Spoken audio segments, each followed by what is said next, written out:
ॐ स्थापकाय च धर्मस्य सर्वधर्मस्वरूपिणे अवतार वरिष्ठाय रामकृष्णाय ते नमः।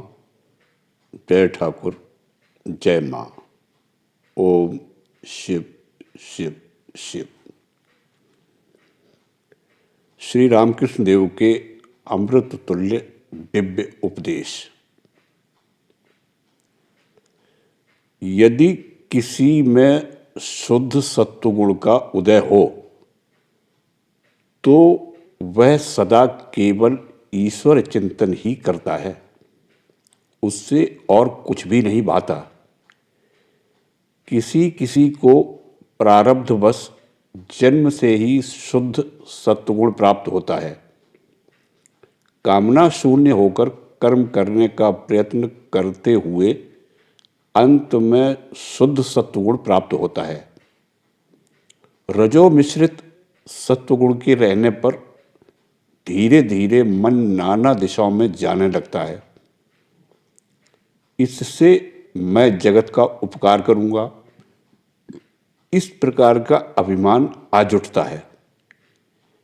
इस सामान्य जीव के लिए जगत का उपकार करने जाना बड़ा कठिन है। पर यदि कोई कामना शून्य होकर परोपकार के लिए कर्म करे तो उसमें दोष नहीं। इसे निष्काम कर्म कहते हैं। इस प्रकार के कर्म करने का प्रयत्न करना बहुत अच्छा है, पर सब लोग यह नहीं कर पाते। यह बड़ा कठिन है। सभी को कर्म करना पड़ता है।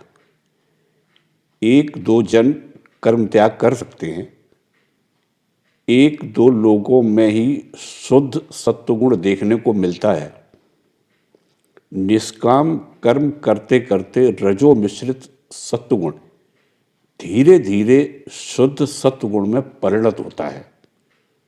शुद्ध सत्व के आते ही उनकी कृपा से ईश्वर लाभ होता है।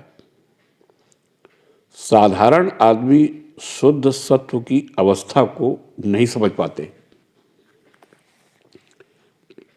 ईश्वर के प्रति प्रेम उत्पन्न होने पर कर्म त्याग अपने आप हो जाता है। ईश्वर जिन लोगों से कर्म करवा रहे हैं उन्हें करने दो। जिनका समय आ गया है वे सब छोड़कर करें। मन हृदय में विराजमान माँ को तू देख और मैं देखूं और कोई न देखे। संध्या गायत्री में लीन होती है, गायत्री प्रणव में लीन होती है, प्रणव समाधि में लीन होता है। इस प्रकार संध्यादि कर्म का समाधि में लय होता है। जब तक सच्चिदानंद में मन लीन न हो जाए तब तक उन्हें पुकारना और संसार के कामकाज करना दोनों बातें चल सकती हैं। उनमें मन तल्लीन हो जाने पर कोई काम करने की आवश्यकता नहीं पड़ती। जैसे मानो कोई कीर्तन गा रहा है, निताई आमार माता हाथी। पहले जब वह गाना शुरू करता है तब गीत के शब्द, राग, ताल, मान, लय सभी बातों पर ध्यान रखते हुए सही ढंग से गाता है।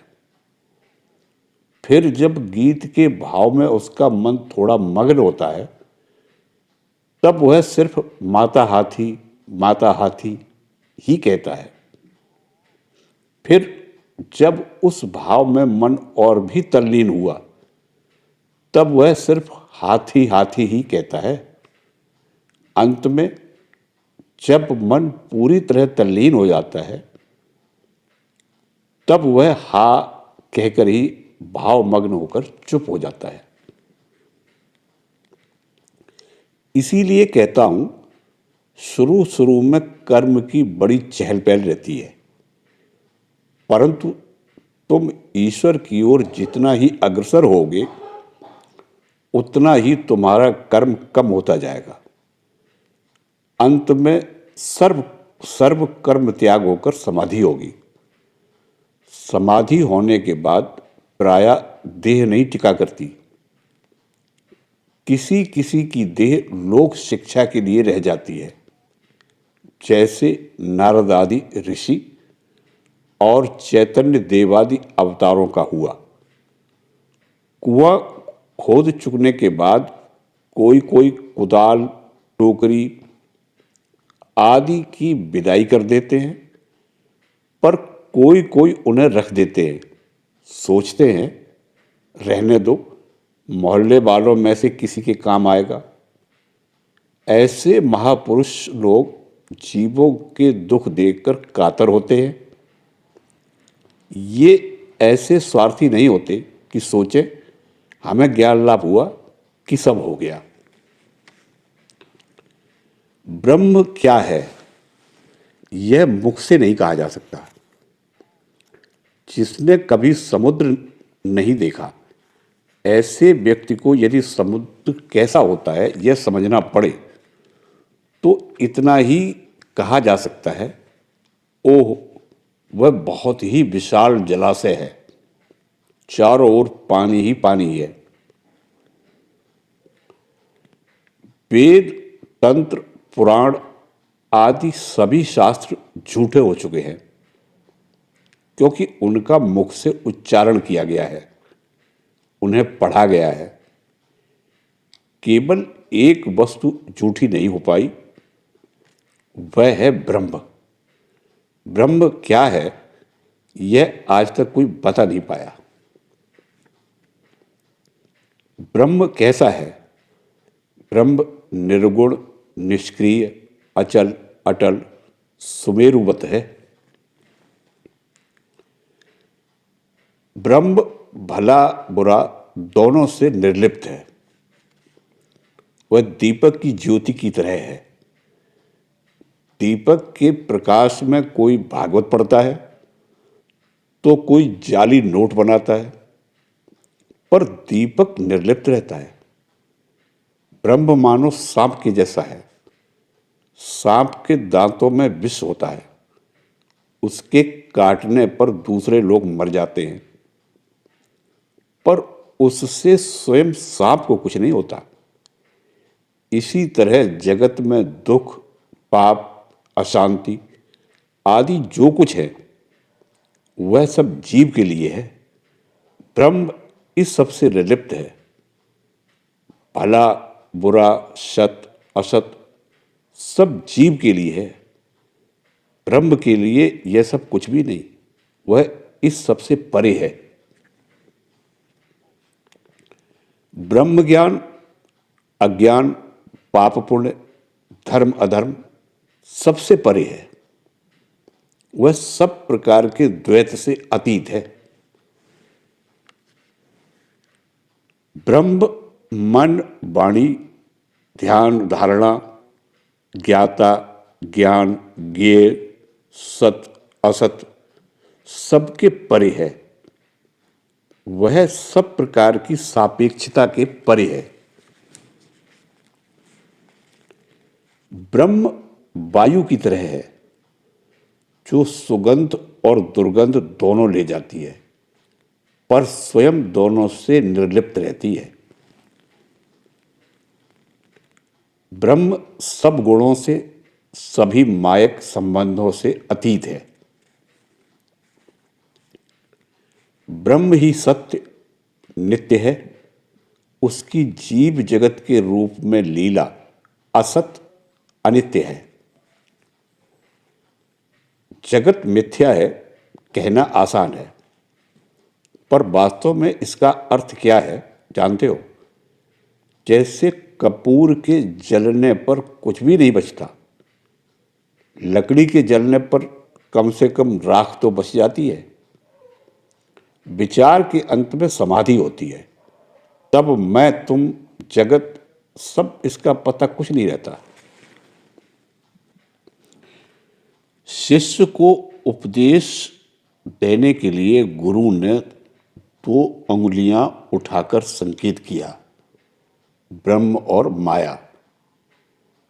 फिर एक उंगली नीचे कर संकेत किया, माया के दूर हो जाने पर ब्रह्म ही रह जाता है, जगत ब्रह्ममय होता है। समाधि अवस्था में ब्रह्म ज्ञान होता है। उस अवस्था में सब विचार, सत असत, जीव जगत, ज्ञान अज्ञान आदि बंद हो जाता है, सब शांत हो जाता है। तब केवल अस्थि मात्र रह जाता है। नमक की पुतली समुद्र की गहराई नापने जल में उतरी, पर उतरते ही समुद्र के साथ एक हो गई। फिर गहराई की खबर कौन दे? यही ब्रह्म ज्ञान है। भक्त ने प्रश्न किया, अखंड स्वरूप आत्मा खंडित जीवात्माओं में कैसे विभक्त हुआ? श्री रामकृष्ण देव ने उत्तर दिया, अद्वैतवादी तार्किक अपनी विचार बुद्धि के बल पर इसका उत्तर नहीं दे सकता। उसे यही कहना पड़ता है कि मैं नहीं जानता। ब्रह्म ज्ञान होने पर ही इसका योग उत्तर मिल सकता है। जब तक मनुष्य कहता है मैं जानता हूं या मैं नहीं जानता, तब तक वह स्वयं को एक व्यक्ति समझता है। तब तक उसे इस विविधता को सत्य ही मानना पड़ता है। वह इसे भ्रम नहीं कह सकता। परंतु जब व्यक्तित्व बोध का, मैंपन का संपूर्ण विनाश हो जाता है, तब समाधि होकर ब्रह्म ज्ञान प्राप्त होता है। तब सत असत, वास्तव, भ्रम आदि सभी संबंधी प्रश्नों का सदा के लिए विराम हो जाता है। जब तक मैं बोध है, तब तक निरुपाधिक भी, सौपाधिक भी, नित्य भी हैं और लीला भी। समाधि अवस्था में उपलब्ध ब्रह्म मानो दूध है, साकार निराकार ईश्वर मानो मक्खन है, और 24 तत्वों से बना जगत मानो छाछ। जब तक तुम माया के राज्य में हो, तब तक तुम्हें मक्खन और छाछ, ईश्वर और जगत दोनों को स्वीकार करना होगा। अद्वैतवादी को ऐसा नहीं कहना चाहिए कि मेरा मत ही ठीक है। सगुण साकार ईश्वर के मानने वालों का मत ठीक नहीं। ईश्वर के साकार रूप भी कम सत्य नहीं। देह, मन या बाह्य जगत की अपेक्षा वे अनंत गुना सत्य हैं। अद्वैत के बारे में कुछ कहने जाओ तो द्वैत आ ही जाता है। निरुपाधिक सत्ता का वर्णन करते समय सोपाधिक की सत्यता माननी ही पड़ती है। कारण जब तक समाधि न प्राप्त हो, तब तक तुम्हारी अद्वैत धारणा द्वैतात्मक ही रहती है। तुम उसका निरपेक्ष वर्णन नहीं कर सकते। उसमें तुम्हारे स्वयं के व्यक्तित्व का रंग चढ़ ही जाता है। जब तक अहम है, तब तक साकार ईश्वर भी सत्य है। जीव जगत के रूप में उनकी लीला भी सत्य है।